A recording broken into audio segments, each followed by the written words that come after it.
right, welcome back to CrossCourt Conversation, everyone. We have here today the one, the only. Well, this is Josh right here. Josh is back with us again. What's up, Josh? What's up? How you been, man? Good. I know that you've been a little bit under the weather, so if Josh cut out at any point in time, he's just over there taking care of business. 'Tis the season to be sick, man. I mean, shoot, knock on wood, everyone stay healthy, but it's just the weather changing and everything. So we got Josh here with us. Pheng is taking a break today. He's quite busy, so Josh is going to fill in again. And we have, like I said, the one, the only, Phillip Kue, Ohio State Buckeye D1 wrestler. What's up, Phillip? Why don't you introduce yourself a little bit, sir? Yeah, nice to have me. Again, like I'm Phillip Kue. I go to Ohio State University, like he said. Originally from Portland, Oregon. Grew up out there since I was young. Never lived anywhere else. But yeah. Okay. Well, let me add this a little bit. Let me go a little bit deeper with Phillip, man, because he's a really humble fella. So Phillip, hey, I hope you don't blush. You could like cut off your camera for now, whatever. I'm gonna go over some of the credentials here, and I'm gonna read it right off of the Ohio State Buckeye wrestling page. All right. So Phillip is quite decorated as a wrestler. So this is some of his credentials. Okay, he's a 3-time Oregon High School State Championship. Okay, he placed 3rd in the state as a freshman. He compiled an overall record of 186-4 during his high school career, including a 96-0 mark as an upperclassman. So that's like your junior and senior year, correct? Yes. And then he was also the Oregon Prep Wrestler of the Year in 2019. Mount Hood Conference Wrestler of the Year 3 straight seasons for 2017 to 2019. He is the son of Sam and Linda Kue, and then he has siblings, Elijah and Joy, and I believe you said your brother wrestled as well too, correct? Correct. Man, dude, that's like, I don't know, man. Your dad got to separate you guys, man, during like those wrestling seasons, man. So, all right, Phillip, we're so glad that you're here and taking your time out to join us. If you guys don't know, the wrestling season is about to begin in a couple of weeks, and Phillip is heavy in training right now, as you can see. We talked a little bit beforehand, Phillip, so he walks around comfortably like around 158 pounds, right? Yeah. Right now, you're like dropping mad weight. How many pounds are you right now? Like 142, 140. 142? And you're not done yet, right? You got to go a little bit lower? Yeah, about 10 more pounds. Oh, shoot, man. And then this is all happening around like the holidays, too. That's like that wrestling season is just like kicking your butt, man. Yeah, it's a tough living, man. It's it's a struggle, but, you got to do it. Yeah, man. And then you know how Hmong families are, man. They don't show love. The only way they show love is by like being around family and eating, right? So you gotta be like, oh man, you gotta deny the food. No disrespect to the grandmas, the uncles. I can't eat right now, man. Yeah, exactly. So, all right, Phillip, can you share a little bit about how you got started in wrestling, man? Yeah, for sure. So it's a long story. So it all started off with my dad and his brothers. So, they grew up at a time where, like Hmong parents weren't very supportive for all the sports and athletics. And so growing up, they ran into wrestling in high school, and they all did it. And my grandparents didn't show up to any of their matches, didn't have any support whatsoever. At least not the support that they given me and my brother. And so growing up and my dad coming into an adult and having me and my brother, he thought that wrestling was a sport that was fitted for us. And so when me and my brother grew up, he let us pick whatever sports we were able to do. We played soccer, played basketball, wanted to play football, but it just never happened because we weren't the biggest kids. And we went into wrestling and played those all for a long time. But then eventually my dad came to a point where, you know, it just got hard to juggle everything and just all sports at once. And so my dad made me and my brother choose one to really focus on and really get deep into it so we can try to be great at it. And for a long time there, me and my brother couldn't choose one because we loved all sports. Like we're both really good at soccer. We could have went somewhere for that if we would have really dedicated our time into it. But my dad just felt like wrestling was a sport for us and we can go further just because our body types growing up and like how physical we were. We're always fighting. And so we grew up into that style. Yeah. And so that's kind of how we got into the whole wrestling scheme. It's just like, yeah, we didn't like it. We didn't like it as much growing up. And you know, like for a long time there, me and my brother were kind of like, man, dad pushed us into wrestling, like frick this, like we hate it. But you know, there's a lot more that comes out of wrestling than most sports. And that's kind of where we kind of caught on to that in our later years. Mm-hmm. But yeah. Can you share a little bit now with all the training when your dad was putting you guys through like all the little training? Did your dad know a lot about wrestling, or did he do some research, or did he kind of like invested in you guys with coaches and things like that? How did that happen? So like growing up and my dad being me and my brother's first coach, mm-hmm. he didn't know much just because he only did the high school side of wrestling. He only wrestled what the high school taught him and what season they went through. And so he didn't know too much. So he did a lot of digging. He did a lot of watching videos, reading books, and he really caught on to the whole, like all the rules, like all different moves that he's trying to do. Like he still texts me to this day, like, man, you should try this. I saw this the other day, you know, like, and so he did that a lot with me and my brother. And I think it just got to a certain point where he knew he only could take us so far. Yeah. To where if we're with him, we're already at our peak. Yeah. He taught us everything he knew to make us as good as we were at the time. Mm-hmm. So eventually we had to branch off and find a coach that had a better insight on the sport and just understood it more and just kind of knew more about how the whole thing was and how it was supposed to be done. And so he threw us into a really, really good club in our town called Cobra All Stars.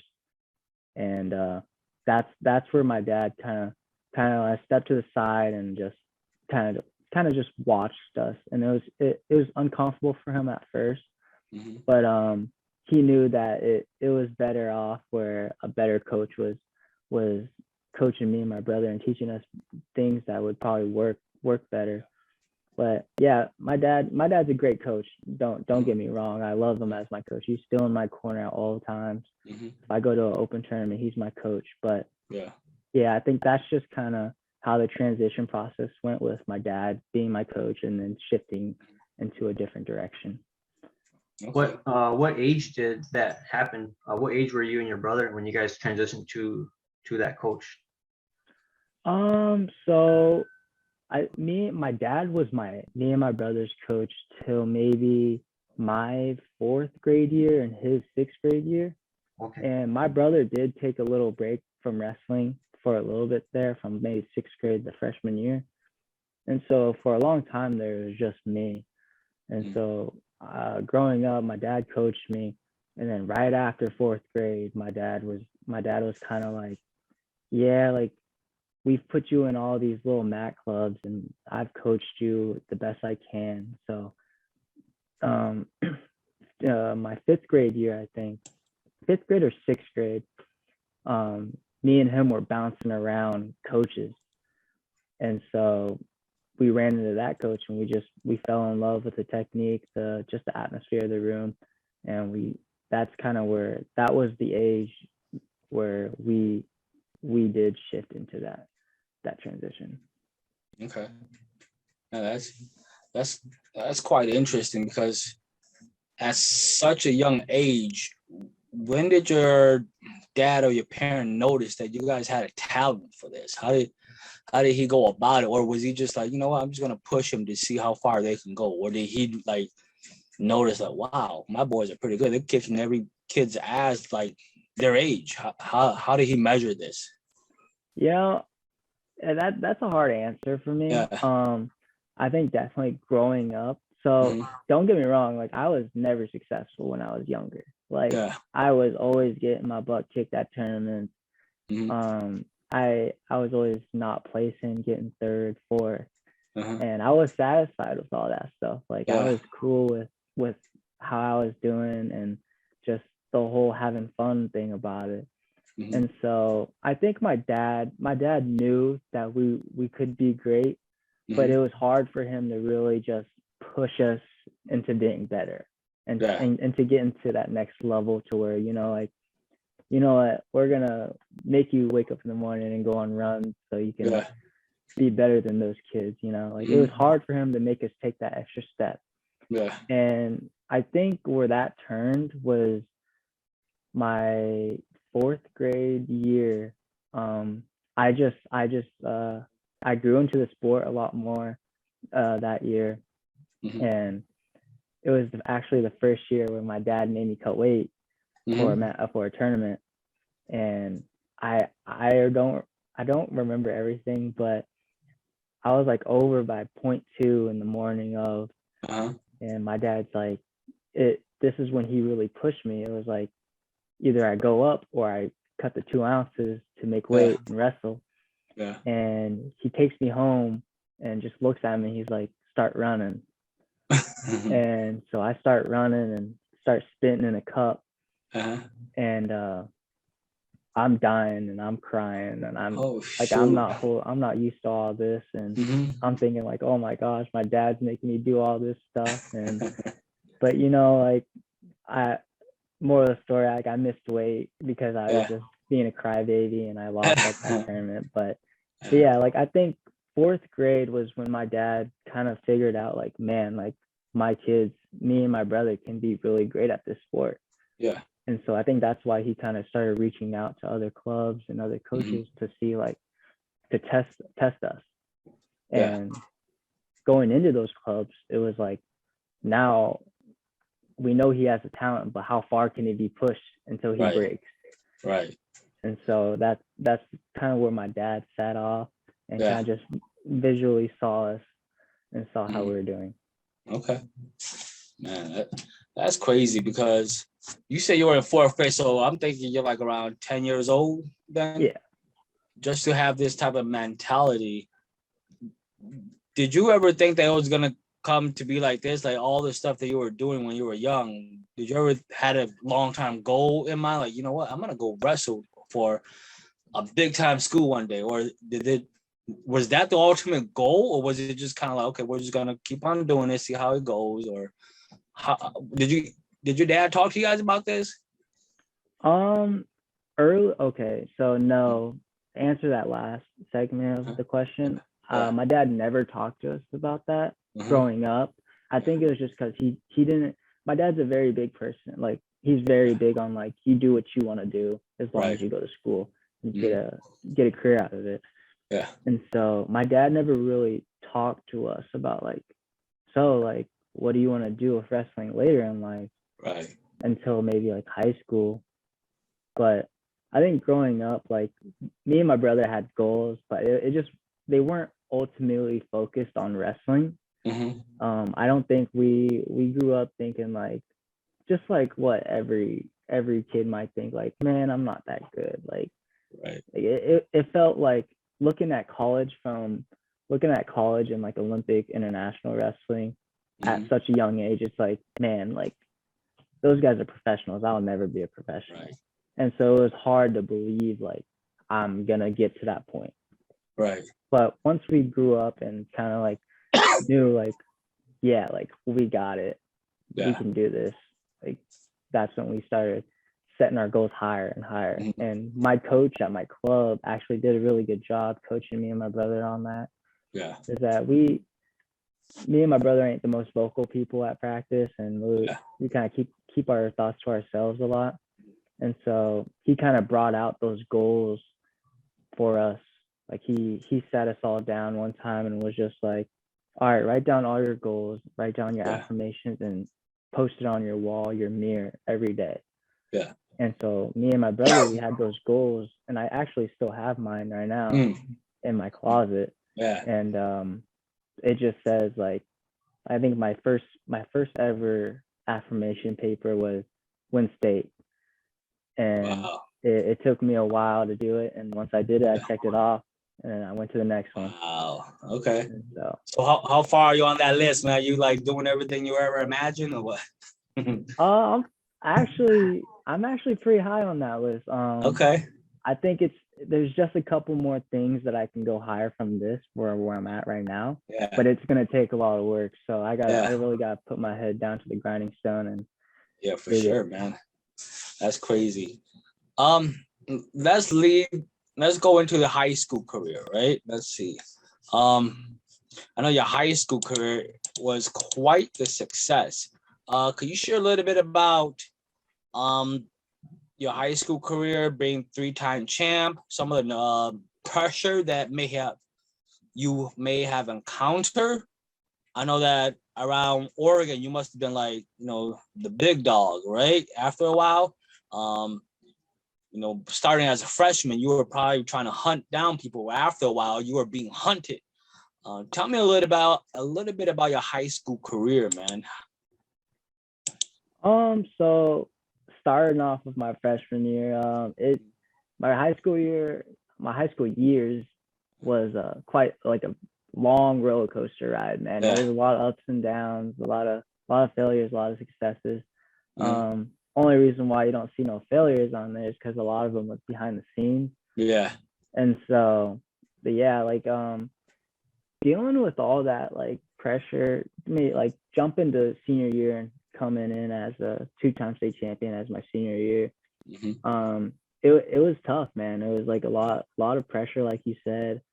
I want to say you said I was the big dog, maybe because some people would see it as that, Yeah. And like coming as a 2-time state champ, like you would think that those people would be known as like, man, those are the guys. Yeah. Like that's the guy to beat. But like, I mean, this is all throughout my high school year, but I actually wasn't loved in Oregon for wrestling. Yeah. Like there was a lot of times where people, because there's like this Oregon forum thing about the whole wrestling, and a lot of people would talk down on me saying I'm not as good as I am. And so there was a target on my back, but there wasn't a target that was like I'm gonna beat the best kid in Oregon. It was always the case was always I'm gonna beat this kid because he's not as good as everyone thinks he is. It's a different type of target. Yeah. And so like a lot of the time it was just like a lot of underestimation. And that's where all the drive came from. Like I feed off that stuff. I love it. Yeah. I love it when people are talking smack about me because me and my brother, we grew up in a very humble household, and we're not too big on talking about our name. Like like on most cases, I don't really like in public. I don't like talking about my accolades. Like those are just little side things. Me, I want someone to know me for me. Yeah. And so this whole wrestling thing, like I love it, but it's to the side. So growing up humble, like those things like fed my fire. They kept me driving and kept me waking up in the morning to go work out just because, like I'm gonna prove these people wrong. And my dad had a big part in that. Like my dad, he noticed it a lot, and throughout me and my brother's career, he was on me and my brother's back. Like in a sense, he was me and my brother's bodyguard. Like like he was the owner and we were the dogs. Like, he was protecting us. He didn't like hearing all those negative things, but he taught us to really just make those our fuel and what we drive off of. Man, I'm guessing it is kind of like what you said. There was so much noise coming from all over the place, the good, the bad. And then you just having to stay focus on what you had to do. Tell me how is it mentally draining sometimes? Because with social media and stuff too, people are just chat forums, all sorts of stuff, and your name is being brought up in a way where they're not saying that, oh, Phillip Kue, he's the best, man. We gotta get at him. It's especially in the way how you describe it, where they're trying to prove that, Phillip, man, he's not all that. Watch this. Was it mentally draining, man? Like just going through all this and a lot getting some of the publicity that you didn't even want? Yeah, I would. It's a solid yes. Like, I mean, just dealing with all the the social media is the biggest part. Like, social media is the platform for it is so taken over by people and their thoughts, and it's just a place where people can just run freely and not feel anything. And so whenever there's things that pop up about me, especially in like my early years in high school, and even like my freshman year here, it was a lot of the times I would look at those things and just think like, man, like, am I really that bad? Or like why do they hate me? Like those thoughts are always like flying through my head, or like, and so I would say it's pretty mentally draining for me and for my like people that support me. Like the people that support me they don't like hearing those things either. And so a lot of the time I used to let that stuff bring me down. Like there's a case my freshman year here, I was really down bad. Like I was always on social media. Like I still am. I post a lot. I'm always on active. And there was a period where I took a break from social media because I couldn't deal with the whole people, all those people talking smack about me, and just even the good things. Like I just kind of got tired of that environment, and I just needed to mentally reset myself and come back to my own belief system and just reel myself back in from who I used to be. I needed to find myself again because I think I got caught up in all the goods and the bads, and I let it soak in too long. And so I took that break, and it really helped. Like I think it helped me clear my mind, and I started doing things differently. I started changing my life, like tweaking my lifestyle a little bit, like everywhere. And so now I've kind of trained my mind to where those things don't affect me anymore. Like there's just like people will say stuff still, and it just kind of flies by me. Like it's man. I think what social media could do sometimes it makes you think you're better than who you really are as well too, right? There's some people who hype you up so much you start believing in the hype, right? And then there's people who put you down so much and you start believing that, man, I'm not even that good. So it is like what you kind of said, man. You got to have like kind of stay grounded and just do your thing, man. Just stay focused, because there's so much hype and negativity transferring back and forth that you're just like, man, dude, I'm just had enough of this stuff, man. So man, I could only imagine, man, especially with the high school, with you being a champion and all that, man. It comes with the territory though. But Phil, can you share the story how you ended up at Ohio State University, man, all the way from Oregon, and Ohio State being I believe it's one of the most prestige wrestling schools in the nation, right? Oh yeah, 100%. Yes. How did you end up at this? Is the equivalent to like a smart kid going to Harvard or something, right? So like this is for like wrestling. Like, look, this is like one of the best schools in the nation for wrestlers. How did you end up over at Ohio State and becoming a Buckeye? Man, can you share us a little insight on that? Yeah, for sure. So initially off the jump, Ohio State wasn't recruiting me.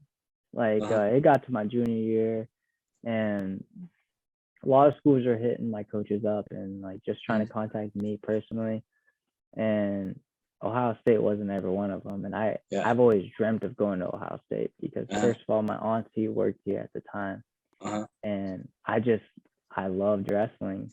And Yeah. so it kind of, I was like, yeah, like they're the number, at the time, they're the number one team. Yeah. And I was like, in my head, I was like, man, am I that good? And can I get there? But on the other side, it's like, yeah, you'll get there. Like, we're going to get there. Yeah. And so there's one summer, that same summer of my junior year, we went on a big family trip, and I wasn't too focused on wrestling, and my dad kind of saw that. Yeah. And we get home from this family trip, and he sends me on a plane to Ohio. And this is like, we get back, and 2 days later, he's sending me to Ohio. Yeah. And it was kind of like out of nowhere. He just woke me up. It was like, pack your bags. You're going to Ohio in 2 days. Get ready. And he sends me out there for 2 weeks, and I go to an Ohio State wrestling camp. Yeah. And all these coaches are watching us wrestle at this camp.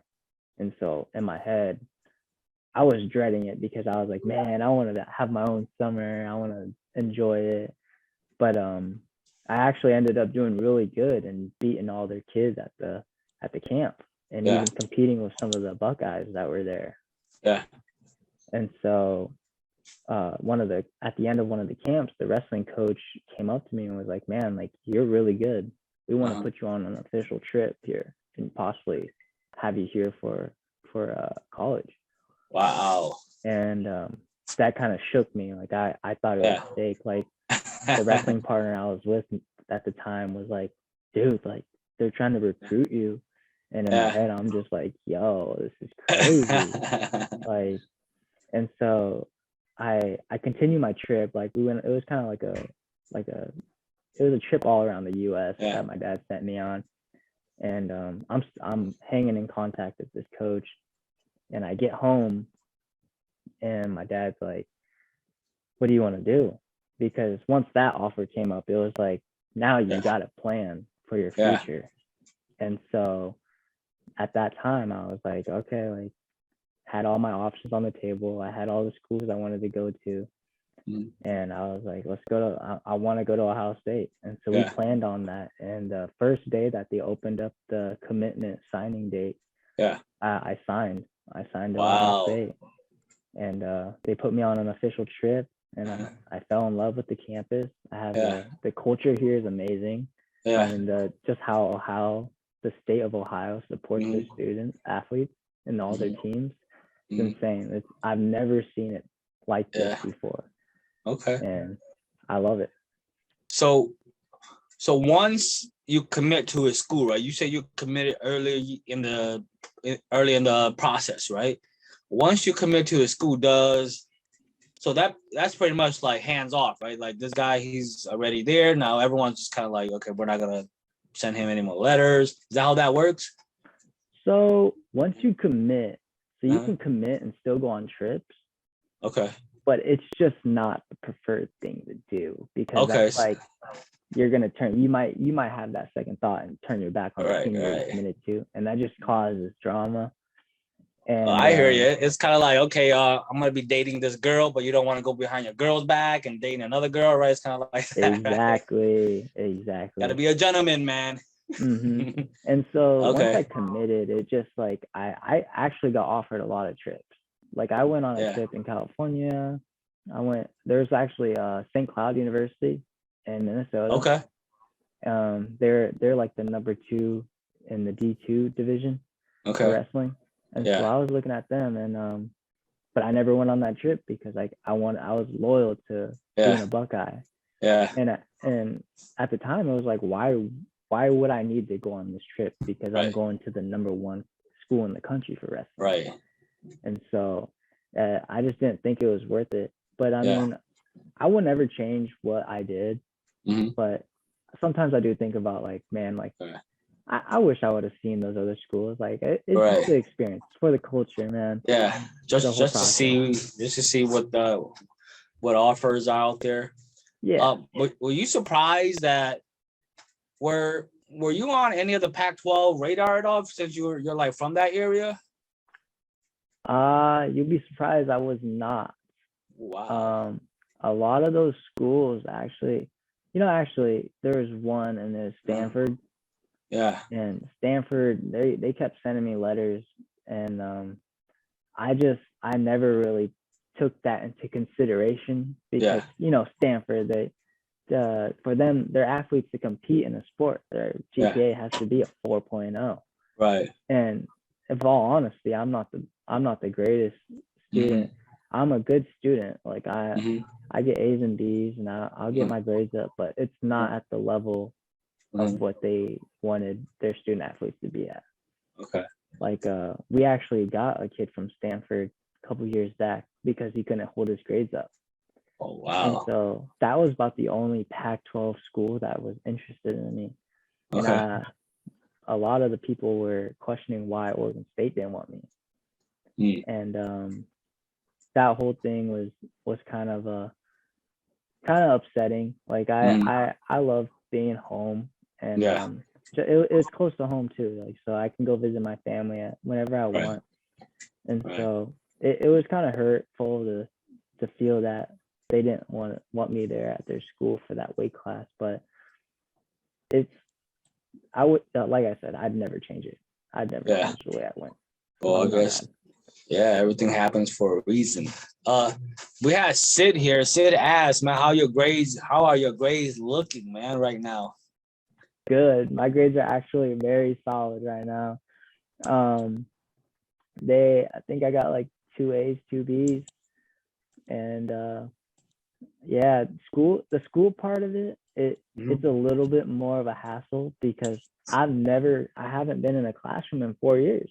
Yeah. Like with this whole COVID thing, and then taking online school my first 2 years, it's like this whole thing. I had to re-transition, and it was a process, but getting back into it, and so it's going well right now. Yeah.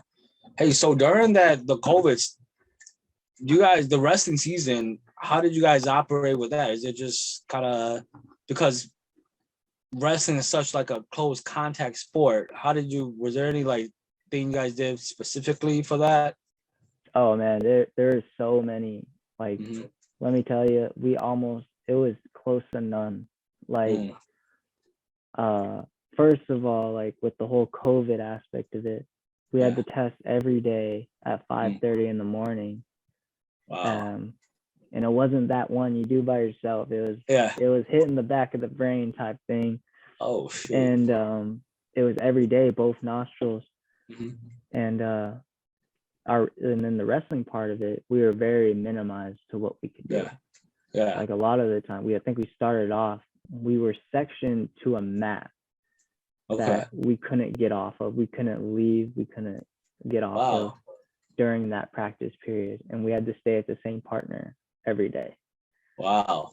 And so it was tough. And then it was during that time where we're like, our school was debating if they were wanting to wrestle with masks. Yeah. And so for the first of it, the start of the season with the whole COVID thing, we had to wear masks when we wrestled. Yeah. And that was about the toughest thing I've ever done. That's like running with one of those elevation masks, which I do, and I should be used to that stuff. Right. But just wrestling with that mask was terrible. But our school did actually a really good job at trying to open up the whole athletic scene from COVID. Yeah. We just recently got a new university president. Yeah. So she's doing a really good job at opening up and talking to the Big Ten about letting us do certain things and being around more and just taking down mandates for us. So yeah. Okay. All right. Man, I know that must have been kind of weird, tough at the same time. Wearing a mask. Now, were you allowed to like pull on it to use as your advantage, man? No. No. Put over their eyes or something. That'd be funny, but no. We all tried to make the best do of what we could with it. Yeah. We tried to be as serious as we can. We'd have our laughs about it, joke around, and but yeah, we tried to make the best thing out of it. Yeah. All right, let's let's ask this, man. What can you talk about the level of competition with high school and compare that to college, especially the Big Ten? Can you compare their level of competition there? Oh man, that's a tough one because I mean, coming from a state that isn't very high in wrestling, Yeah. it's hard to compare because if someone was just to tell me that off the street, like ask me that question, I'd be like, oh, no, uncomparable. Yeah. But overall, high school, I would say, it's high school is average, and think about the Big Ten, it's 10 steps above average. Okay. Like you're just doing everything extra. Mm-hmm. And so like I can think back to my high school years and just think about like blowing people out. No one ever took me down my senior year, my junior year. No one ever touched my leg. Yeah. And now I got kids taking me down, holding me down, about pinning me. And so that just shows you how the competition has changed. And I think the biggest standpoint of it, the biggest component out of all is just the age. I'm going against grown men. Yeah. And those guys it's technically like wrestling my dad. Like if I was to wrestle my dad right now, my dad beats me up. And so just think about that. Like, and I think with high school, it's like you can go throughout high school and you can have fun. Right. Like if you think about sports in high school, it's like you get a lot of kids where, you know, it's their first year and they're just trying to go out for a sport. Right. In college, it's all those kids are there because they were like you. Because they're I was that good. Kid at my high school. I was that kid at my high school that was like trying to get there. Yeah. And now I'm in a room where all those kids are like me, trying to compete for a spot that I'm trying to compete for. Yeah. And so, I think that's the biggest thing about the whole competition in high school and college. I was asking, were you prepared for that, or did that catch you off guard a little bit? Like you're like, whoa, shit, like, do I really belong here? Did that kind of catch you off guard, or were you like ready for it? Definitely caught me off guard. So in high school, like I said, I ran through it. I went through tournaments. You get a tough kid every once in a while. You know, have a 2-3 match, and all my state finals matches were pretty close, essentially. Right. And so going into high school, going into college, it was like, man, like in my head, it was like, nothing's gonna change. Right. Like, let's just go in there and do what we do. So going in there, it was like, man, like coming out from that first practice, it was like I got beat up. Right. And just like I think it was just like I over prepared my mental side for that. And once my brain was like, man, you got your ass kicked today, it was just overwhelmed. Yeah. And I'd say that that whole thing was kind of something I had to adjust to. Yeah. But I think we're good now. We're good now. Yeah. Well, man, that's awesome, man. I mean, definitely coming from, you having such a decorated career at Oregon and then coming to Ohio State, where you kind of have to start all over again and work your way back up, man. It is kind of a rude awakening. And that's not just for athletes, man. That's for like regular people in high school as well, too. How, when you're like 7th, 8th grade, middle school, you're the man. And then all of a sudden you go to high school, you got to start as a freshman again, work your way back up. It just takes a toll, man. And you got to like be mentally prepared for some of that, man. So, yeah. We have Brittany here asking, what are your upcoming future plans for college?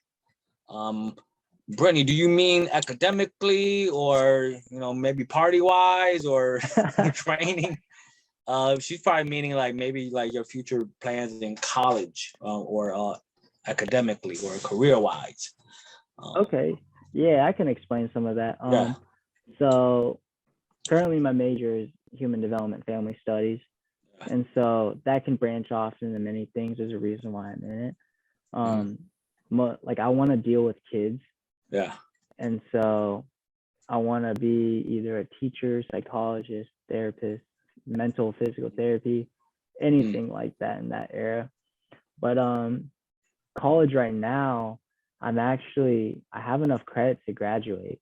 I just need my major credits that can get me by.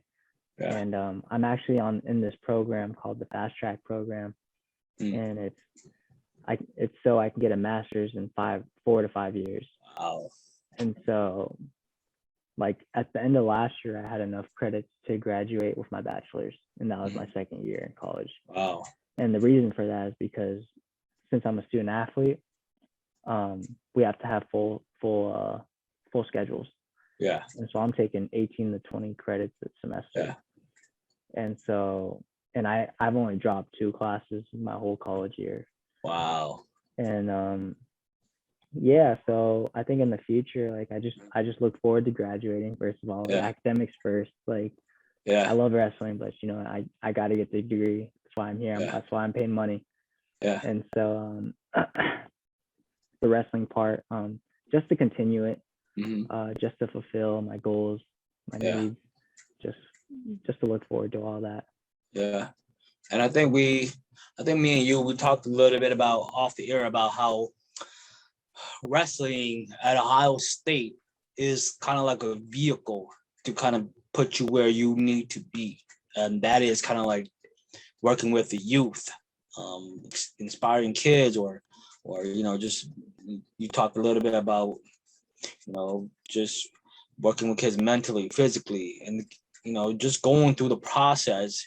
And I think I kind of mentioned it kind of going through Ohio State, being a wrestler, graduating from Ohio State, it kind of gives you like quote unquote the street cred, right? To talk about what you need to talk about, and that will get people's ears perking up. You know what I mean? So you have to kind of go through this process in order to give yourself some street cred, right? Yeah, for sure. Yeah, like we talked about earlier. Just like you mentioned, like wrestling is just like a vehicle to better things in the future for me. Like it's not something that I'm gonna take on and put on my resume at the top saying, you know, I'm a Ohio State wrestler. That's why I should get this job. Yeah. Because, you know, there's more things to that. Like there's more things about me that you can hire me for other than wrestling.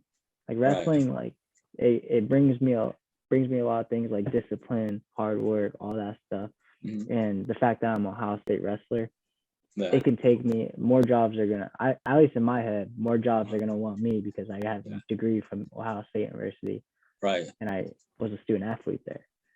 Yeah. And so I'm using that as a pathway to enter my future possibly and wherever I go. Yeah.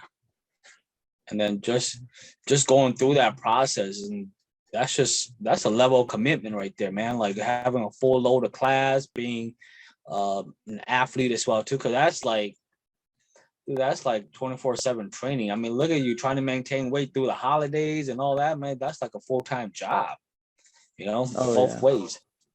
Yeah, for sure. Like the wrestling part is the easiest part. It's the most grueling, but it's the easiest part. Yeah.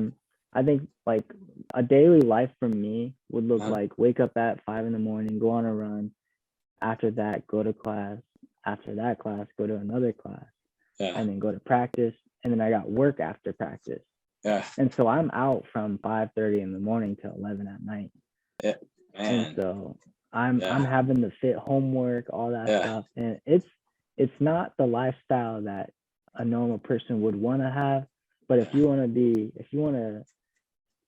to achieve your goals and do the things you love, you got to do that thing. Oh man, that's for sure. Push into that lifestyle.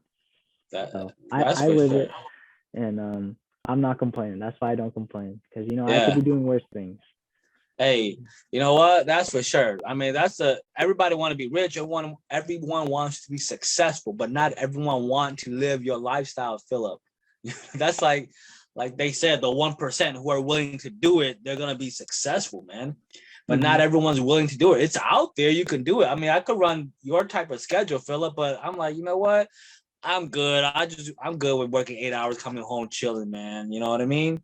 So it's just that you chose to like fill your whole day up with like stuff to do in order for you to get to where you need to get, man. So it's a level of where how much you want something. Right. It's like you don't got enough money to get that car. How hard are you gonna work to get that car? And so it's just where your mind's at. And I think my parents and my supporters did a really good job of just leading me into the direction where, you know, nothing comes easy in life. Yeah. And like if you want something, you're gonna have to work for it. And I learned that. I had to learn that at a very young age, because my parents, they're the connection me and my parents have, and my whole family in general, it's not that compassionate love.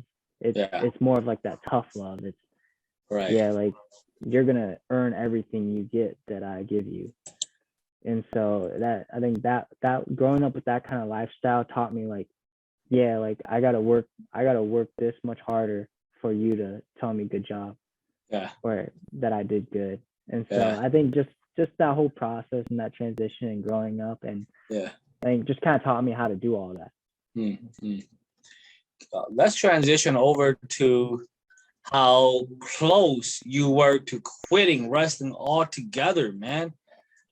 Tell us a little bit about that story, how you almost quit and it took like, you know, just people who are in your corner to convince you to get back in the game. Yeah, so I had the thought, and I know my parents are watching this and they've never heard this, but you know, like it was kind of a silent thought in my head. And I'm the type of guy who, you know, like I'm gonna deal with something my own. Like I'm my own man, and I'm gonna learn more if I do it myself. And so I kind of kept it low key for a while. And eventually it got overwhelming. Like everyone started talking to me about college. What's your plan? And I didn't have a plan. And I wasn't prepared for all of it. And one day after practice, I'm crying, bawling my eyes out, just broken. It's probably one of the only times I've been broken mentally. And I just told him, I was like, I don't want to wrestle in college. And he kind of silenced himself on the phone and was like, okay. And that's when I kind of was like, okay, like I'm not wrestling. Like I'll continue to wrestle, but I don't want to further it into the where I am right now. And so going through all that, like after that, it was like, okay, like I'm gonna have fun now. And one day after practice, like I think it was like 2 days after that day, I come home and my coaches are in my living room and my parents are there. I think my ex-girlfriend was, and I was just kind of struck. Like I was like, okay, like nice to see you guys too. Like, like I was just kind of confused. I was trying to process all these faces in my head. And they sat me down and was just like, why don't you want to like continue wrestling? And my mom kind of has this thought in her head. She's right. I will say she's right about it. But she's like, it's your girlfriend. It's your girlfriend, huh? Like she doesn't want you to wrestle in college, so you don't want to wrestle in college. And it's like, at the time I was young and dumb. And I was like, I don't want to wrestle in college. Like I want to go to school out here. And it just wasn't something that I was looking forward to, because a big part of it was the whole cutting weight. And then I was used to being away from home, but my parents didn't want me. They wanted me to get out of my comfort zone. So they wanted me to go out of state and live on my own, learn how to be an adult by myself. And just go through that whole process by myself. And that I almost quit wrestling then, man. It was a tough thing for me, because, you know, growing up with that sport, it's like, it's becomes like nature with you. Yeah. Like it was just something that we lived with. It was a part of our daily lives, me and my brother and my dad. Like my dad, it probably affected him the most. Like if I was to quit, it would probably affect him the most because my dad was the one spending money for me to wrestle at those camps. Yeah. Or that club. And so for me to just try and throw away all that work and effort and sacrifice there and then probably would have hurt him. But I had to eventually I started reeling myself back in, and I found my love for it, and that I had to really reset my head for it. I had to really dig deep and find my true passion for it. And during that process of finding it out again, there's a lot of sacrifice. Like I sat down in my bed one time just looking up at the ceiling, and I was like, man, it was like having a devil and an angel. Yeah. Like the devil's telling me to quit wrestling, the angel's telling me to stay. Yeah. And I'm just like, all right, like let's decide. Like I just had a mental talk with myself, and I was like, it's either you quit or you still wrestle, and there's pros and cons to both. If you quit wrestling, you have to go fulfill a career. Yeah. Like the pro is that you get to go straight into your career, but the con is that you have to quit wrestling, and you're most likely going to get bashed on for it. Right. Because that was something that you had going for yourself. But the side of me continuing wrestling, it was either I sacrificed my girlfriend at the time, because she was a big part in that whole movement where I wanted to quit wrestling. It was like I break up with my girlfriend. I have to sacrifice time, which time was a big part because all throughout my life, I never had time to do anything that I really wanted to do. Right. It was mostly a strict schedule to wrestling and school and all that, because we did a lot of traveling. So it was like a lot of the time I was cutting weight for a tournament and doing all that fun stuff. But there was a lot of sacrifices that came out of the wrestling side. But it was also the hardest. The continuing wrestling side was also the harder path to take. Yeah. And like I said, I'm the type of guy who's, like doing something harder is gonna help me learn more than if I was gonna take an easy path out. Yeah. And so I decided to take the side of wrestling, and it just kind of took off from there. Like, I just had to have that growing mindset to where like you're gonna learn from this. Like, there's gonna be more of an outcome to taking this path than the other path. And so I actually, that's when I locked in. I got rid of the girl. I sacrificed time, and like that year, I really flipped the switch. Every morning, I was waking up at 5:30, went on a run with a 60-pound weight vest in the bleachers, and then would go to 2 practices a day, and I'd grind every day. And so I think it's definitely done what I said. Like, it's taught me more than because I still think about it to this day. It's like, what if I did quit wrestling? Right. And then I'd just be an average kid, Like, I don't want to be like some other kid that I'm sitting next to in class. Like, I'd rather be the one that's outspoken and shined upon. And I'm still trying to get to that point right now. Like, I'm not the best athlete here, but I'm still grinding. I still got goals, and I'll get there. Yeah, but just for you to be so young at the time and processing all of this, I know a lot of kids your age, a lot of men my age who can't even process their whole life and what this move could mean for the future, man. And for you to process all this and to think about what can be, just all of this is very impressive, man. Because a lot of the time, kids your age, man, we just want to get up tomorrow and then go hang out with a girlfriend. That's the only thing we care about. And then for you to think about all of this stuff going through your head and making the choice that you had to make, sacrificing people that are in your corner, people that you care about, in order to get to a place where you want to be. That's just crazy thinking, man. Like, where did you were you reading books, looking at motivation videos? What were you doing at this time?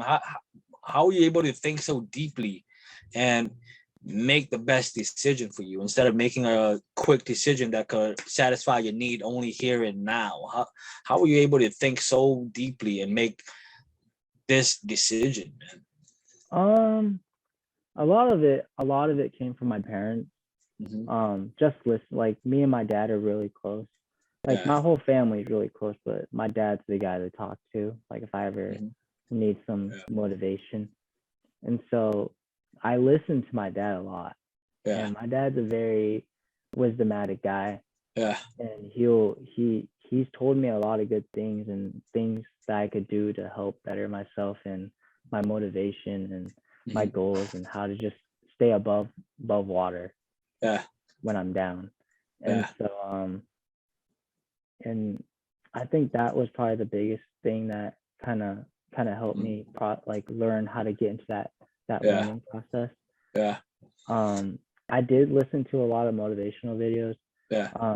So my uncle is actually in the army, and he listens to a lot of David Goggins, if you know who that is. David Goggins. A lot of David Goggins. Stay hard, that dude.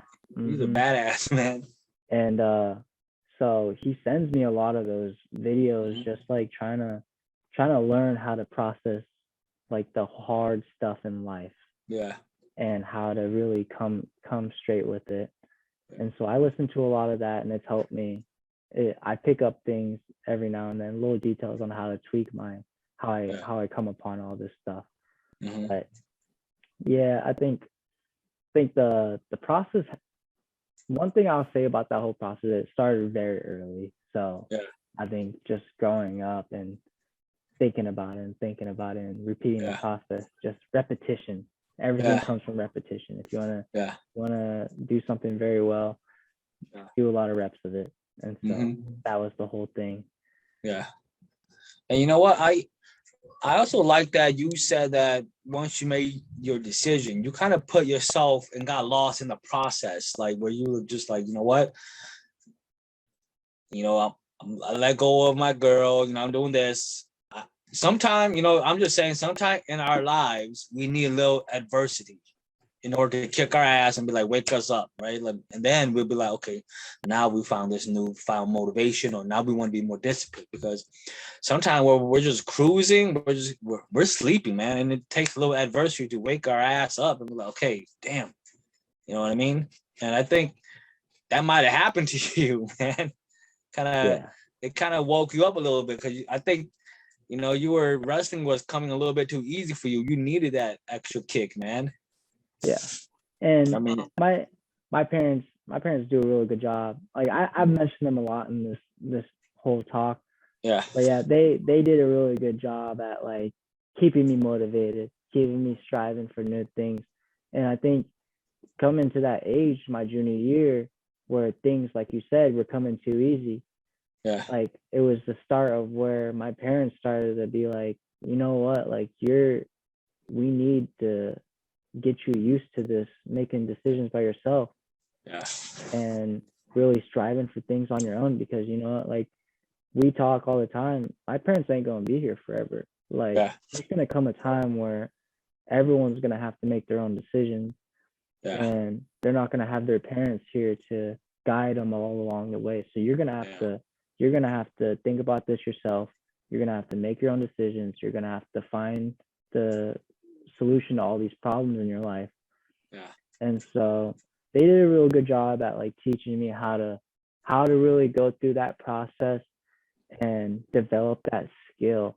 Because now, like, I mean, I still have my life problems now. Like no one's problemless. Everyone has adversity in their lives, and but it's just making them better. Like negativity, I wish no one upon negativity. Like I want everyone to fulfill their lives, go on their own ways, and do great. Like I'll always text everyone. I'll be like, hey man, do great. Like do good today.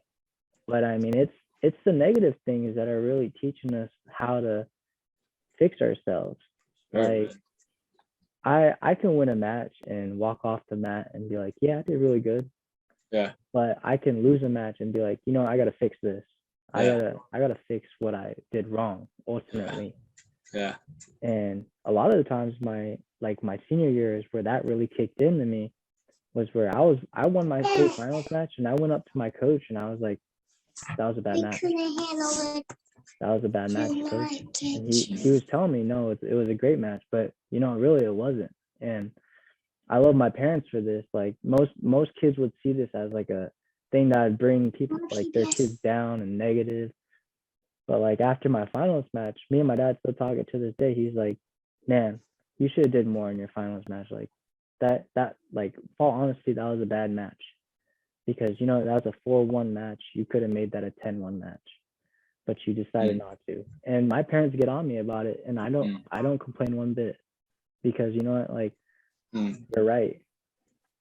I could have did more. And so I won state that year, but I just don't see it as a shine in my career. Yeah. Like I think I see me my sophomore year where I lost earlier in the year to the guy I beat in the finals that year. That's something I look forward to, and I can look at and be like, man, I really made progress throughout that period of time from when I lost and when I won. How I mean, I don't want. How did you and your parents develop such a great relationship like that? I know that's in the Hmong community. Sometimes the older people have a hard time communicating or relating with the younger people. How did you and your parents communicate so well, and how were you able to like trust their opinion so much? Because sometimes, you know, we have Hmong kids who their parents are telling them to do well in life or to do certain things, and they do the complete opposite. They don't listen to their parents. How was that dynamic like between you and your parents? How did you guys develop that relationship? You know, like my parents, I think the biggest thing with the relationship aspect of it, it was just they were trying to give me and my siblings what they didn't have. It's like they're going through what you just explained, where their parents weren't close to their siblings or their kids, and they just didn't get that support or that have that connection that where we can just talk about certain things, you know. Right. And so my parents they took me and my brother, because my sister's really young, like she's brand new to the world. And so it was me and my brother for a long time, and they really just gave us what they couldn't have and what they wished they had, but they made it a pact to make our lives different than theirs was. And there wasn't a lot of opinionizing within the family. Like it was kind of do say and then I do. Yeah. And so I mean it for a while there, it was like that. And then once it was okay. While we were learning, they were learning also. Right. So because as me and my brother grew up, it was like, yeah, like go do this, go do that. You're going to this tournament, you're going to that weight. And so we just did it. But as we grew older, my parents were learning that, you know, like they need to make their own decisions. And they need to start doing these things on their own, because like what is Philip gonna do if we're helping him do everything and then he goes to college? It's like then he's gonna be nagging at me every day. Right. And crying and all that stuff, being a baby. And so they did, while they were learning, it was just they kind of teaching us, learning. We were all learning at the same time. It was a good process. It was confusing, but the whole process was good. My parents did well with me and my brother. No, I say so too. I think all of our parents did well with all of us. We're still alive and breathing, man. Exactly. Some of us, you know, maybe better off than others, but they did with what they could. I mean, shoot. Especially my parents. My parents are probably older than yours. They're from the other country, so them coming here and accomplishing what they accomplished, man, can't complain. I mean, I could never do that. You know. So let's transition over to you being so far away from home, man. I mean, you're coming all the way to Ohio and then you're from Oregon. Do you ever get homesick? Do you ever want to be like, you know what? I'm done with this, man. I want to go back. Like that thought come through your head at all? It does. Not right now. Like I think my sophomore junior year it's been a lot better. Yeah. Just because like I've gotten used to the environment, I've gotten used to the new culture. But my freshman year is where that really took a toll on me. I was a very emotional freshman. I never saw myself as an emotional guy. Yeah. I'm very hard-headed and I love adversity. I love those challenges. Right. And so being away from home. When you say emotional, were you just like, was it like a roller coaster? Where you like some days it's all good, some days where you're just like, I hate this. Yeah. It really came in waves because like there is always that connection and that feeling that I had my parents by my side, but they just weren't with me. Yeah. So on some days it's just like, like it's just another day. Like I'll be home soon enough. Yeah. But on other days it's like, man, like I want to go home. Like I'm 3,000 miles away from home. Like I feel like this is gonna take forever. Yeah. Because like I'm a homebody. Like I love my family. Family comes first. Faith comes second. And so I'm very close to my family and I treasure them a lot. But like my freshman year, it really hit me hard. I was crying at nights at a time. It had me weak. Yeah. And eventually I had to just I balled it all in for a while and I kind of tried to handle it myself. But eventually I had to release it to someone. And I called my dad and I just told him like, man, like I don't want to stay here anymore. Like I want to go home. And my dad did his magic and really just talked me out of it. Told me about all the things that come out of staying here.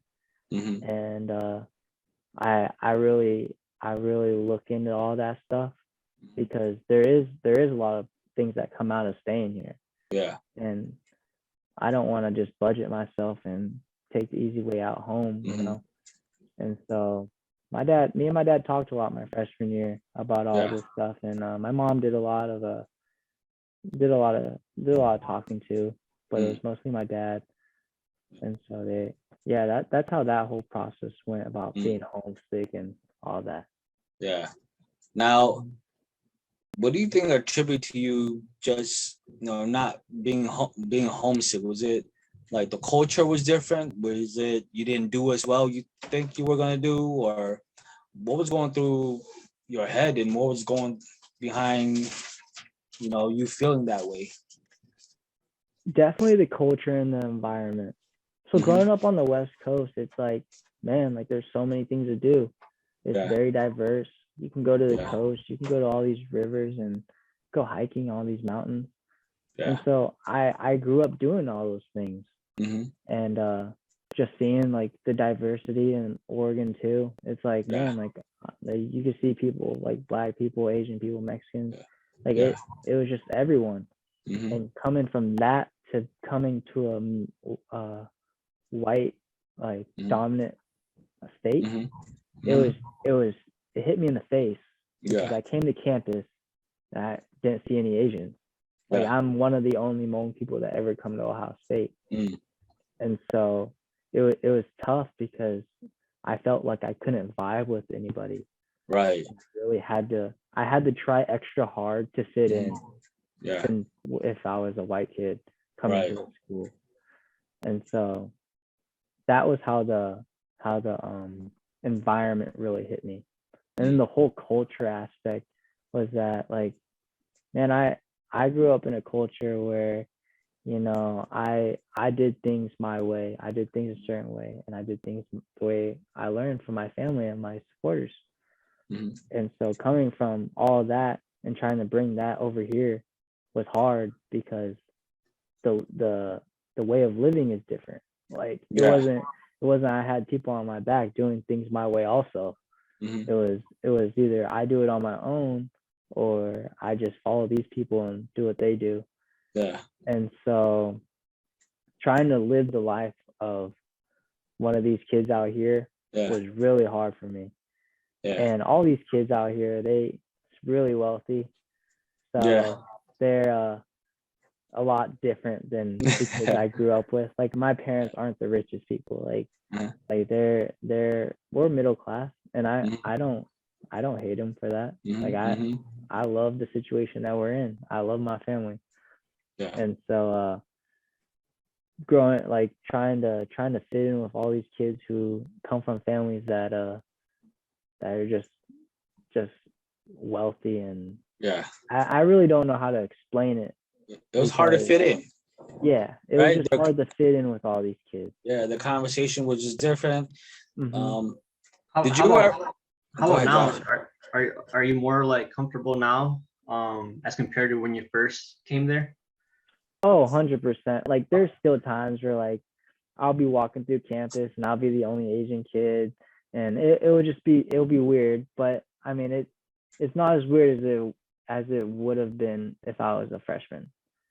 Because freshman year was when COVID was starting to come in, and there's really no Asians because Asians got stuck in their country, because a lot of the Asians out here are international students. Yeah. And so there really weren't no Asians at the time. And now I can walk around and be comfortable and just kind of like do what I do. And a big part of that is just being close to my teammates and making friends. Yeah. And having all those people around me. Yeah. That's good. And then what about, let's transition this over to the process of just trying to make weight. Is that a constant struggle? Is that something that's always on your mind all the time during the season? Tell us about that. Making weight is something that is always on my mind, but it's not because I have to have it on my mind. Yeah. It's because wrestling is the only sport where, well, maybe not the only sport, but the only one that I know that demands you to make weight to participate. Yeah. And so on a daily basis, I'm having to watch what I eat, watch what I drink, constantly weigh myself.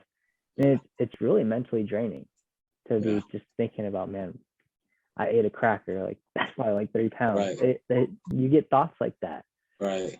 And so, like that whole process is crazy. And what I'm doing right now is probably the craziest cut that I've had to do. Yeah. But I started this at a young age, so I've developed my ways. I've had my test runs, and I've gone through my failures in making weight, and I've gone through my successes in making weight. And so you kind of have a routine down. Okay, I got to make weight, so this is how you're gonna be living for a while, right? You're like, okay, I got this. I'm gonna be doing this for a while, then kind of do your thing. Okay. Yeah. And let me take a step backward a little bit. You talk about you being the only Asian there. You see other Hmong students there as well too? Do you run into other Hmong students there, or do you know of any Hmong union or anything there?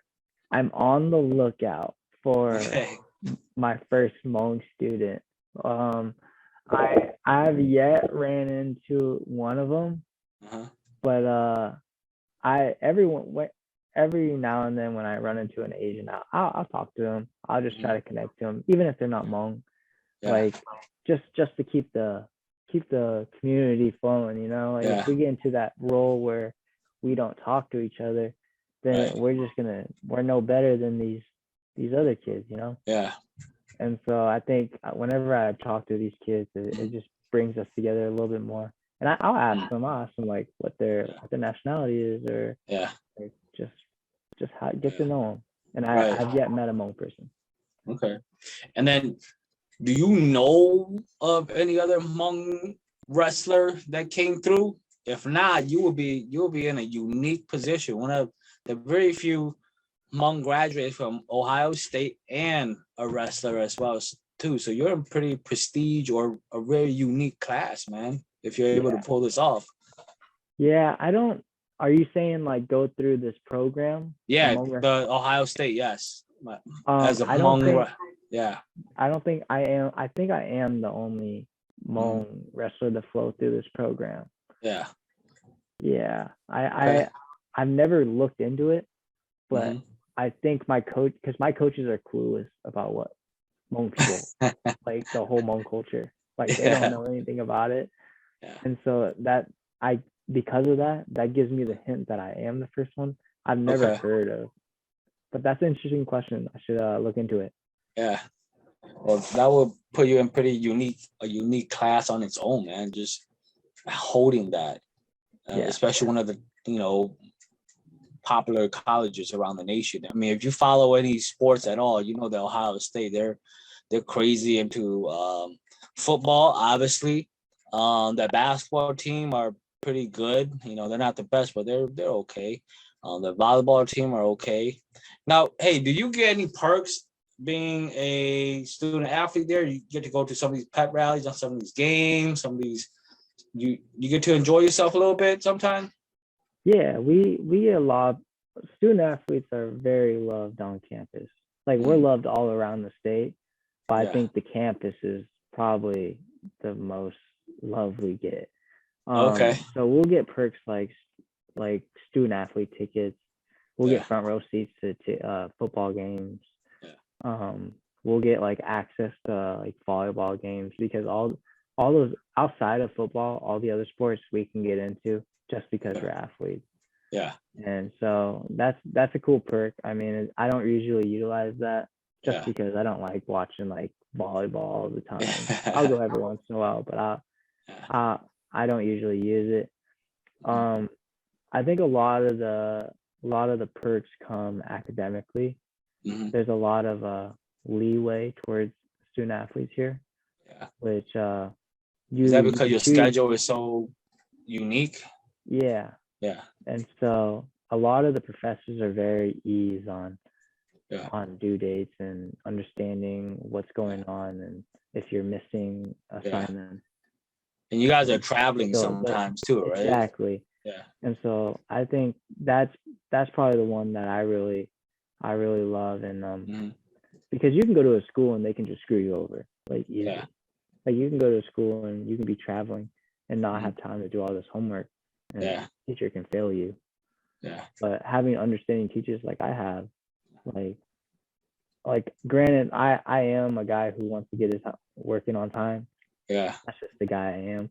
I hate seeing that late thing on my assignment. And so I'll get in my homework, but it's just nice to have that backup plan where, if I can't do this assignment, then they got my back. Okay. Let's go down here, man. I want you to share some of your personal belief on what it takes to be great. Obviously, you're at a level right now where you're like this far from being a pro wrestler, man. Like, I mean, this is Ohio State. This is basically the next step up is being a pro, man. What does it take to be great or in your position, to come to your position right here and have a chance to compete with some of the best around the nation, man? To be great, not towards wrestling. Like, I'm just gonna talk about this like overall. Sure. But I think to be great, you got to be different. Like, for me, my personal experience of trying to be great, I had to change my lifestyle as a whole. Like, there's a lot of shifting and a lot of movements in between the process, but like, you got to do the things that a lot of people aren't going to do. Like, for example, a lot of Hmong kids, like, since the community knows me, they all want to reach out. And I get a lot of Hmong kids that try to reach out to me and talk to me about, man, Phillip, they always ask the question, Phillip, how are you so good? How do you do these things that you do? And how do you get into, like, a lot of what they see right now is what kind of shape I'm in. And a lot of the questions are like, man, how do I get as fit as you? And I'm just saying, like, my answer to them is like, well, are you willing to do the things that are you willing to do those things that you have to do to look like me? And a lot of the times they'll go blank, and they'll sit there and just kind of just think about it and be like, man, I'm really not, like, they'll realize that they aren't doing those things to be great. And another thing that they say is like, they're like, man, I wanna do this, I wanna do that, like I wanna play basketball for this school, I wanna make varsity this year. And I'm like, what are you doing to get there? And it's like, I wake up, like I said that once, but I was waking up at 5 a.m. every day training to get to where I am today. And so I think a lot of those kids really that have asked me those questions I kind of opened their mind up to a new pathway of life, and just how to get there. And that's just the first step. Like that's not even like just getting yourself to step out the door and do those things. That's just a step. And just continuing the process is probably that's the hardest part, is just getting out there. And then once you get into that lifestyle, you'll come accustomed to it. And stay disciplined, right? Staying disciplined is the biggest part. And like, being great isn't always doing all those things. Like I'm not saying I was training every day. I had off days. But it has to be something that you're willing to give your life for. Like I'm willing to give my life for wrestling. Like I'll push myself to my breaking point just so I can be a placer at nationals, because I love this sport. And you have to be great, you have to have that mindset. And that's kind of the stance I'm taking at in my career right now. It's like wrestling is something that I love, and something that I'm willing to do whatever it takes to be great at it, even if it takes all my life. And wow, that was so well said, man. I think a lot of people don't realize that. It's kind of what you said right there, man. A lot of people don't realize that being great, it's not just a one-time thing. It's a lot of little things every single day, kind of like what you're talking about, getting up, doing what you need to do. And it's kind of cool how you kind of ask these kids, okay, what are you doing to be great? And they kind of throw it back at them, and they're not even, sacrificing their time. Then there you go. That's the answer right there, man. And it is kind of like what you said. It like just starting off is the easy part. In the middle, there's gonna be like a whole bunch of failures. There's gonna be self-doubt. There's gonna be like a time where you're just like, you know what? Why the heck am I doing all this? And then just having the mentality to overcome some of that as well too, and then carrying on and staying disciplined. It's just crazy. I mean, I can't believe that you put yourself through all this, man. But it makes you stronger, though. Right. And like that whole process, like of like I like to be able to tell these kids these things, I had to go through it myself. And I was always asked the question, like, why? And I was always confused, because I'd be like, man, like, should I go on a run this morning? And my dad would be like, why? And he'd be like, why do you think you need to go on this run this morning? Just to see where my mind is at, you know, like if it's in it for the right reason, because if it's just to go on a little like BS run, then why waste your time? But if you have a purpose to do these things, then go do it, man. And that it was a lot like that. Like my dad I embraced it a lot in my high school years. So my dad just let me do what I needed to do. And he stopped asking the question, because he knew I was doing the right things. I was going to practices on my own. I'd drive to practice. I'd just come in the house and leave, because he'd know what I'm doing. And so it'll get to that point where people will stop asking you, are you doing those things? Right. Because they'll start to see that you are. Mm-hmm. And the moment that they see it, you'll realize, like, man, like, I'm going to see something, a sign soon that this is going to pay off. And I'm not going to say that success is going to come, because some people, in some cases, you might not ever see success. Right. Like I might not ever win a match in college. You never know. Yeah. But you can't just think about those. You can't just think about one side of it. You have to have a 360 vision of it. Mm-hmm. Yeah, you went through those things. You didn't have success, but think about what it's going to do for you in the future for your career. Like you're going to have that drive in your future path in your work. Yeah. Like you're going to be a step ahead in your workplace than your other workers, because you put yourself through that stress while you're trying to find that drive in you to be great. Yeah. Man, that's a crazy process, man. I know that, you just putting yourself through this, coming this far, it just doesn't happen overnight. And like you said, maybe you might never win a championship ever again, but hey, putting yourself through the process is going to open up other doors, so it's always a learning process. And as long as, I think you spoke about it earlier, as long as you're willing to learn from whatever you're going through, it's always a win-win situation, man. Yeah.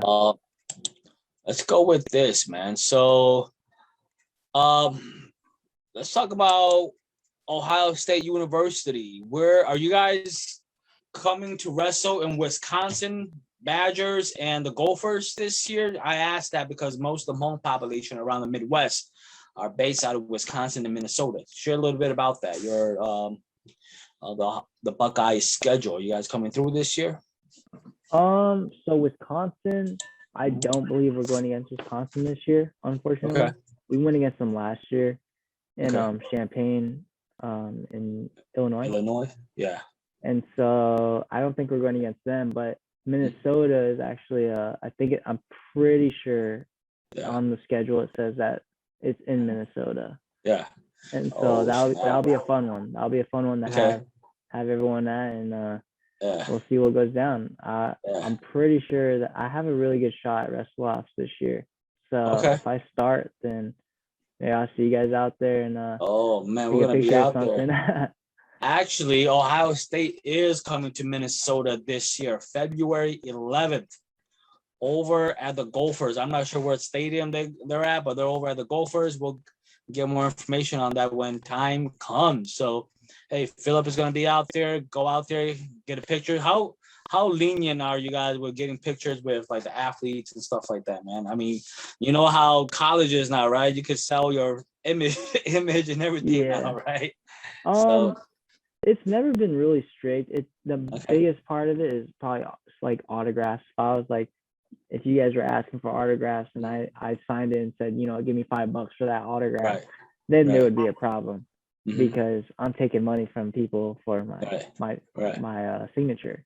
Right. But I don't think I got a problem with that. Like pictures, all that stuff, I'm fine with. I'd love to take pictures of all you guys and just get to see you guys in person. I mean, that's a great experience.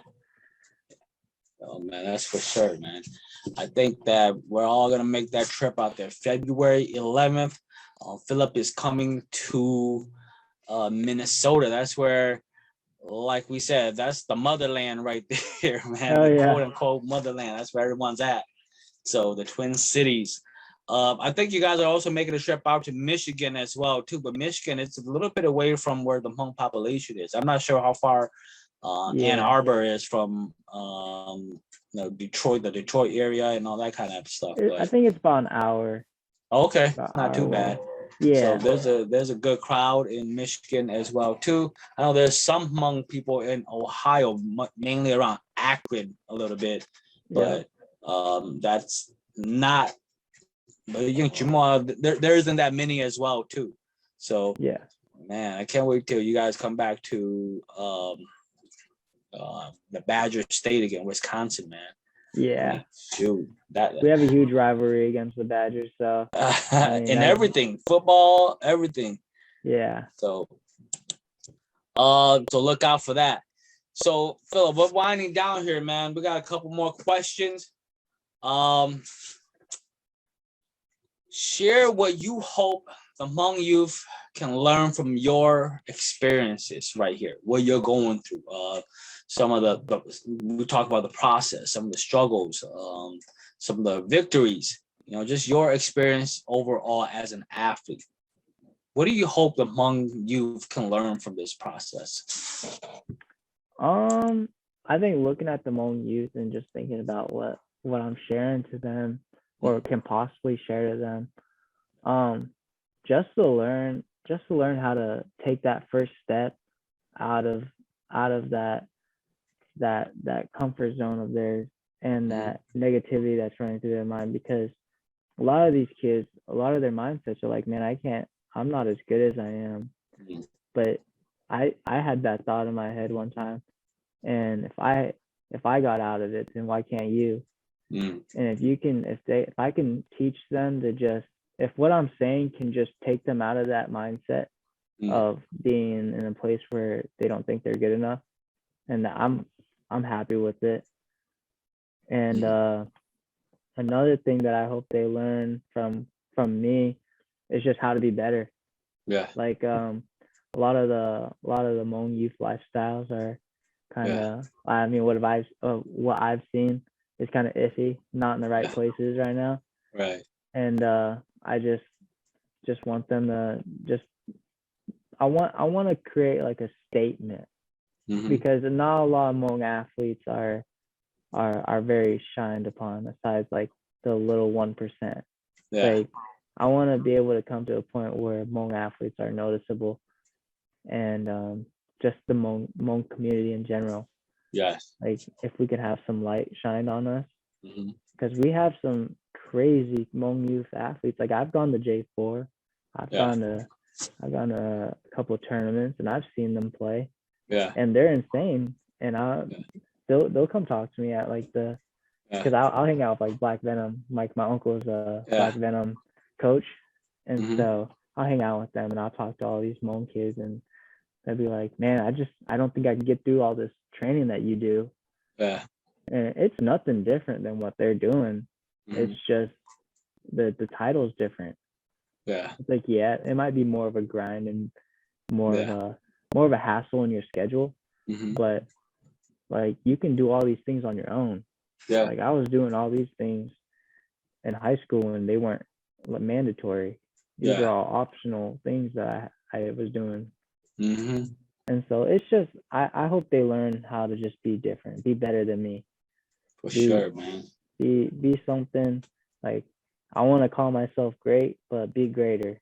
Like, and if I can imply that into their brains and see that they're trying to be better than me, then I'll be happy with it. Make it a competition.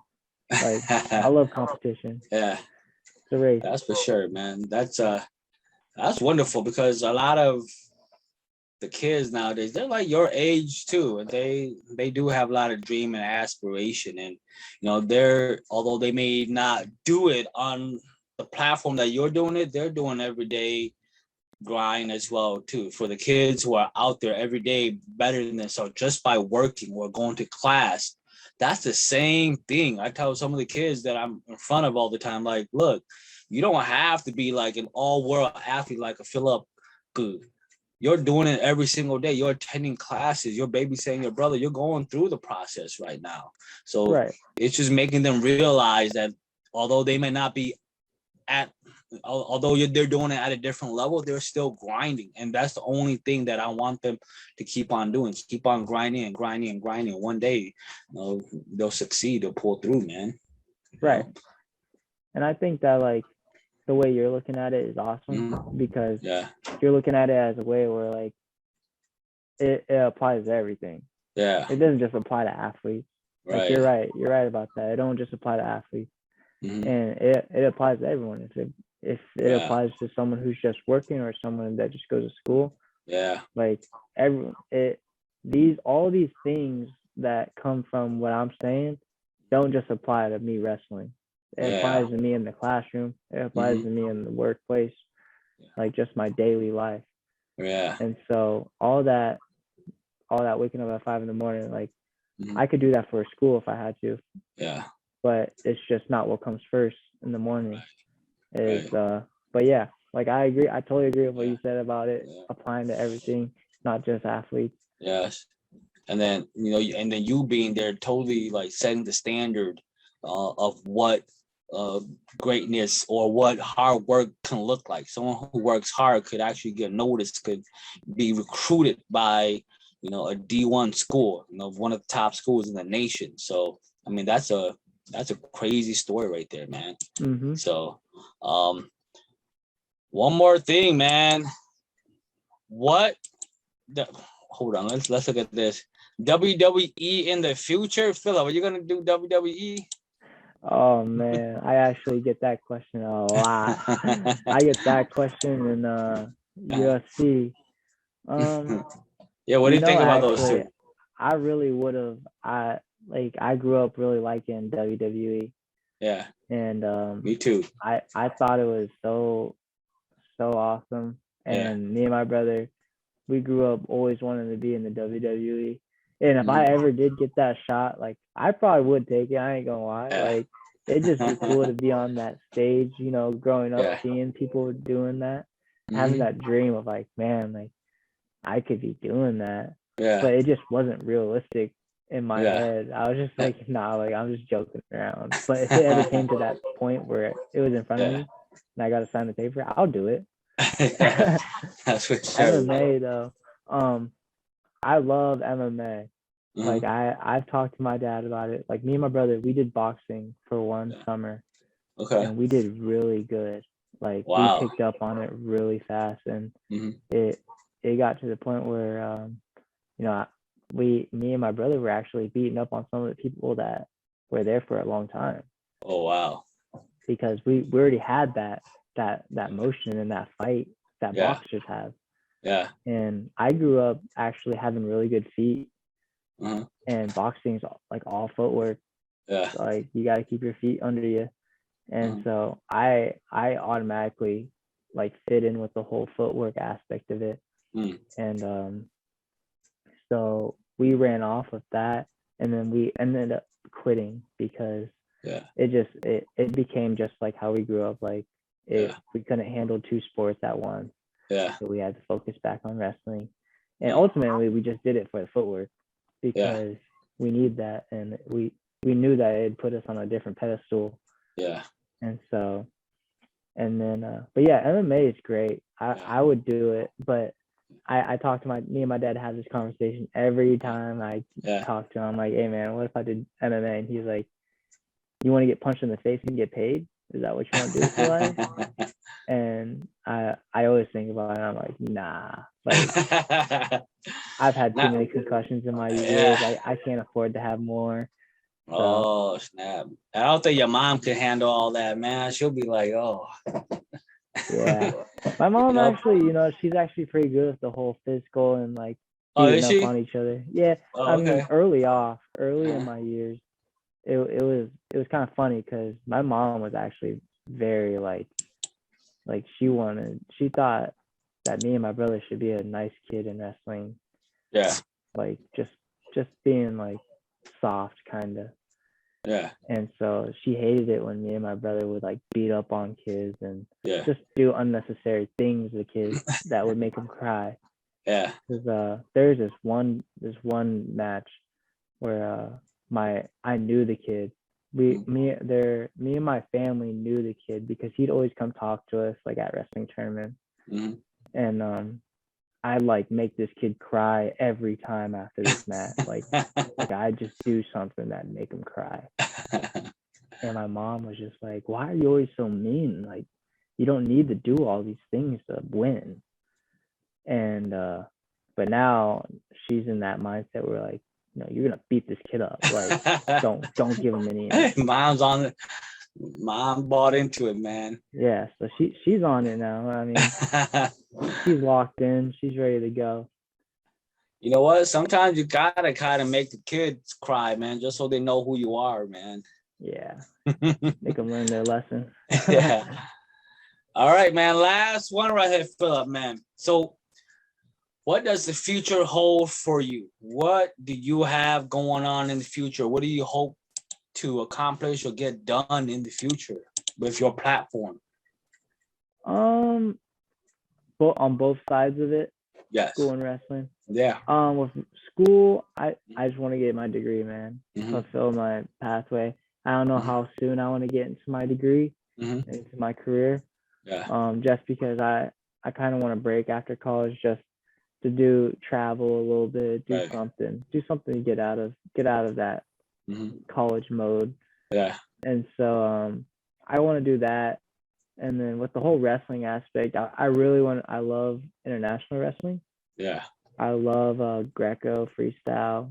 I did all that in high school, and I did well. And so I haven't done it in a while, but I want to pick it back up.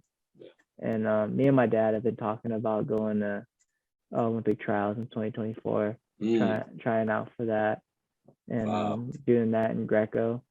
And so we've been talking a little bit about what my plans are for that. Okay. And then a lot of like world team trials. Like I plan on going to those trials pretty soon here, if I can. We'll see with wrestling this year on the team has any conflict with that, but if it doesn't, then I'll take the chance. Yeah. But yeah, like I don't have anything real big. On wrestling only can go up to so far. Yeah. And so after college, there's a lot of downtime of wrestling. Yeah. And so I think that's gonna be, it kind of comes when it comes, you know. Yeah. It's like when the opportunity comes to you, it'll come. And so I'm in kind of one of those situations. But the biggest one is probably going to be Olympic trials in 2024. Wow. Okay, we're gonna be looking for those, man. Hopefully, fingers crossed, man. Oh, man, that'll be such an awesome way to represent yourself, your family, and as well as all the Hmong people as well too. That's crazy. Even if you make it, even if you don't make it, I mean, just going through the process itself, that's just crazy enough, man. So yeah, I mean, so man, you look like you got a lot of stuff going on, and when you do get that break, I hope you enjoy it, because it seems like you've been on this roller coaster since you were, I believe you said I think we shared off air, you started wrestling when you were like 5 years old, and you've been on that that vehicle ever since, man. So hopefully when you get that little break, you enjoy yourself a little bit, being like a, I guess, quote unquote, regular, person, Right. It seems like you always got your hands tied up in something. So hopefully you enjoy that little time and just kind of self-reflect and see where you want to be at. For sure. And I know that your future is very bright because you're going through this whole process, and you can give back on so many different levels to not only the community in general, but the Hmong community specifically. Giving back, I mean, just sharing your story and just sharing some of your experiences, because you going through the whole process, you could actually basically talk to someone and give them like a shortcut. Like, look, you don't need to do all that. Do this. You know what I mean? So because you already been through it, you can actually write a whole book about your whole experience, and a kid could just pick it up and be like, man, Phillip just saved me like 4 years of struggle, man. He talked about all this. He told me to skip all this and just go over here, man. Right. That's a good thing about people going through the process and sharing their story. You're saving a lot of people having to experience what you experienced, where you could just be like, you know what, skip all that, do this over here, man. Right. Like you're like paving the way, for yes, the next generation. Yes. And I like how Phillip is taking the road that's less taken too. I think he was talking about, right, Josh, where he was talking about like a critical time where his whole family kind of sat him down. He could either take the path that everyone already took, where he could just stay local, try to work it out with his girl, get a job, or take a path that's never been taken before. Go Ohio State and do his thing out there. And I'm kind of glad Josh hit it right on the nail, man. You literally paved your own way. You know what I mean? Yeah. You didn't follow the tradition where, okay, I'm just going to do this, you know? And I think, that doing like that's the ultimate breakthrough point. Yeah. It's like coming to make that decision and following that path. Yeah. And like I said, I think about it every day. It's like, man, like I'll go through a hard practice and I'll think about, man, if I quit, I wouldn't be doing this, but I didn't, so I'm doing it. Let's go. Man, that's crazy. And then with that and your family being like, what, 3-4 time zones away? I mean, holy cow, man. I mean, Ohio is like, they got their own time zone. Then you got the Midwest and the mountain, and then the West Coast. That's crazy. Yeah. So, what's the hour difference? Like 4 hours from your parents? 3-4 hours? 3. Holy cow, man. Yeah. Okay. So I think it's like 7:44 right now for them. Yeah, man. So, big ups to you, Phillip, man. Just want to thank you so much for coming on and sharing your story. I hope you inspire a lot of people who tune in. The great thing is this conversation will always be in our archive.